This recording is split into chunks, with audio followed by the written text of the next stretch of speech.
Well, the first question when someone comes in is to ask them, what is the problem? Is the problem seeing in a distance or is it seeing close up? And depending on whether the person reads or not, we have the different charts that they can use for testing to see how far down on the eye chart they can read. And I have another little video that goes over the different types of eye charts that talks about ones that are used for people who can read, or if you're speaking a different language than they are, then you can use those and don't have to speak the language. They just move their hand in the direction on the chart. So those are easier to use. But first of all, we want to kind of determine whether the problem is distance or close up. And also when someone comes in and you're greeting them and walking them, have them sit down in the chair. And when we set up the clinic, we'll set it up so that you have a chair which is 10 feet away from the chart. And when you're doing tests for reading, you sit in the chair with your hands out at 90 degrees and you hold the chart in front of you. So it's like this, you hold the chart in front of you, so it's 90 degrees from your arms. So that way because if they start moving the chart up towards their face or moving it farther away, you know that there's something wrong. So you want to start out at that point and you match the glasses so that they can read at that distance. So the important part is to kind of look at them first to see if there's anything in their eyes that may be causing another problem, because things may be blurry or they may be having headaches. And in those cases, oftentimes it's not something that can be corrected by a pair of glasses. So if you look in their eyes and you see like a cloudiness, a white cloudiness in your eye, that's often a cataract, and that can only be fixed by surgery. Now, sometimes giving them a pair of glasses may help a bit, but it's not going to cure the cataract. And so they should definitely be seeing a doctor about that. So we don't want to give them a sense that we're cured just because they can see a little bit better. We should always tell them that they should go and see someone else who can actually do something about that. There's other issues in the eye about that are kind of gross that kind of grow over the eye. And in hot climates, this is very common. So Zambia is certainly a hot climate compared to Canada. We don't see a lot of that type of thing in Canada, where they have these kind of the whiteness kind of growing over the eye. So in some places, if it gets really bad, it can actually cover the eye.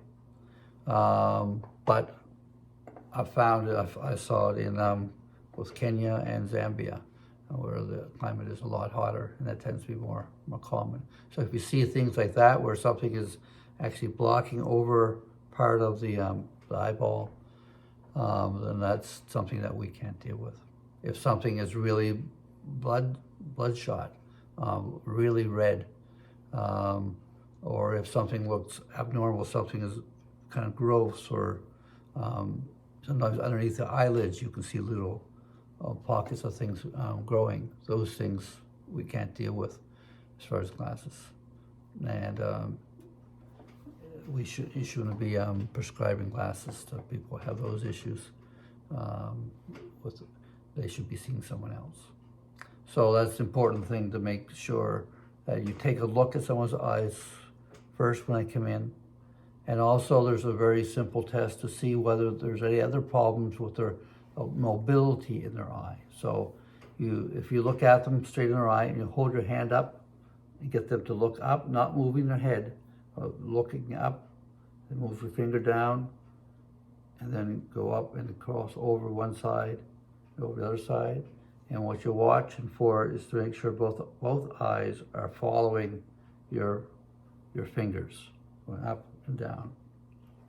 And if the eyes aren't both tracking, if one eye stays still and the other eye is moving, it's pointing in the opposite direction, then you know that there's a problem with the either muscles or other issues behind the eye. And that's not something that a pair of glasses can deal with.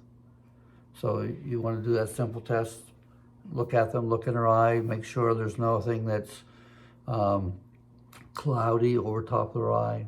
There's nothing growing over the top of the eye. It's not really red. Now, a lot of people have kind of red, you can see the blood vessels in their eye, but if it looks really bad, especially if there's a big difference between one eye and the other, then that's a clue to get some sense somewhere else. Or if their eyes aren't tracking, then there's some other issues there that we can't deal with. And also, you should never prescribe glasses to children. They may bring children, someone may bring a child to you who has a problem, and you can look at them and see if you see any issues or obvious issues, but do not prescribe a pair of glasses to a child. Because if you give a child's eyes are still developing, if you give them the wrong pair of glasses, that can always cause more damage. Giving a pair of glasses to an adult whose eyes have already developed, the worst thing you can do is that they would decide later on that that's not helping them, they won't wear them. But you're not really going to do any harm to someone. And I've had this checked out with some eye doctors and eye surgeons, they're friends of mine, and that's what they have told me. So the method that we use is not something that can cause harm to adults, but it can cause harm to children. So no matter how much people may want you may feel they help, even if they tried a pair on and they worked, it's not, you're not to give glasses to children. I refer them on to a doctor. So sometimes in the schools, children will come up, and we did the screening thing in the schools once where we looked at all the children in school and just do a simple eye test. And they loved it. It was a lot of fun, like a fun game, great thing. And we found maybe 10 or 12 out of 60 kids that had some eye problems, and we referred them on. So it may be beneficial to do that, but we're only checking for refractory issues. We're not checking for other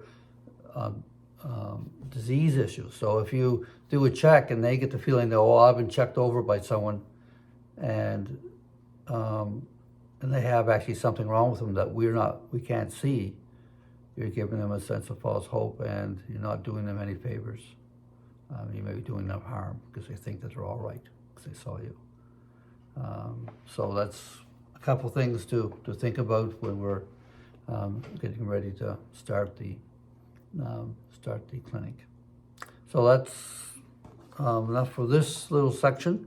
And then the next little lesson, I'll actually get into how do you actually read the chart and match them up with a pair of glasses. Okay, see you next time. Talk to you later. Bye.